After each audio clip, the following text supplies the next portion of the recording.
রিসার্কুলেটিং aquaculture system একটি climate smart aquaculture technology. বহু দেশেই বর্তমানে হ্যাচারিতে এবং মাছের উৎপাদনে রিসার্কুলেটিং অ্যাকোয়াকালচার সিস্টেম ব্যবহৃত হচ্ছে। ইনডোর সিস্টেমে চিংড়ি উৎপাদনে রিসার্কুলেটিং সিস্টেমের প্রয়োগ করার সুযোগ আছে। হ্যাচারিতে RAS পদ্ধতি যে শুধু জৈব নিরাপত্তা বজায় রেখে পোনা প্রতিপালনে কার্যকরী তাই নয়, এটি মাছ চিংড়ি থেকে পোনা উৎপাদনের ক্ষেত্রেও একটি ফলপ্রদ পদ্ধতি হতে পারে।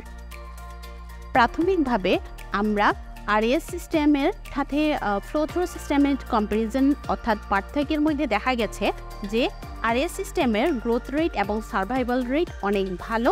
আমরা আশা করছি RAS সিস্টেমটা অনেক উন্নত হবে এবং সুদূর প্রসারী যাবে এবং এটা চিংড়ির ক্ষেত্রে, চিংড়ি উৎপাদনের ক্ষেত্রে একটা প্রভাব ফেলবে।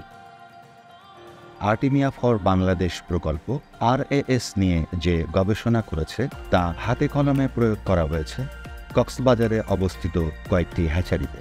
এখানে প্রকল্পের সফলতা উল্লেখ করার মতো। চিংড়ি বা মাছ উৎপাদনে পানির গুণগত মান রক্ষা, অণুজীবের বিস্তার রোধে জৈব নিরাপত্তা বজায় রেখে যথাযথভাবে পোনা উৎপাদন করার বিষয়টি বর্তমানে এই খাতের প্রবৃদ্ধির জন্য একটি চ্যালেঞ্জ বলে প্রতীয়মান হচ্ছে। পুকুরে যে PL-15 অথবা 14-13গুলো ছাড়ার পরে প্রায় 1 মাস ধরে তারা যে টেক কেয়ার করার যে প্রসিডিওরগুলো ওরা প্রপারলি হয়তো টেক কেয়ার করতে পারতেছে না।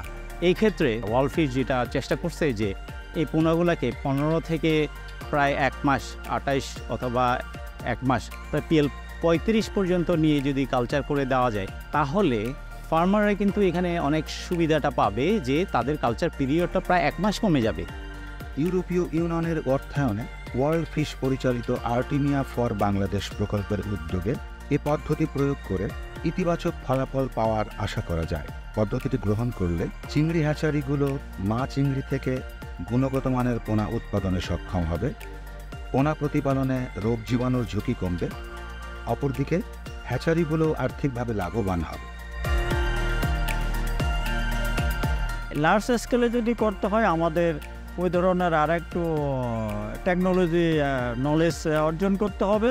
সেই ডেভেলপমেন্টের খোঁজখবর, যে টেকনিক্যাল নলেজ বিষয়গুলো যারা অবগত নিয়ে প্রোডাকশনে পরিচালনা উৎপাদন কার্যক্রম করে থাকেন সবাই আমার সাথে এক বাক্যে স্বীকার করবেন যে অবশ্যই RAS-এর গুরুত্বপূর্ণ ভূমিকা রাখবে এবং বর্তমানে এটা খুবই গুরুত্বপূর্ণ আমাদের জন্য। এভাবে RAS পদ্ধতির প্রয়োগে এদেশের চিংড়ি হ্যাচারিগুলো গুণগত মানের চিংড়ি উৎপাদনের ক্ষেত্রে যুগান্তকারী ভূমিকা রাখতে সক্ষম হবে বলে আশা করা যায়।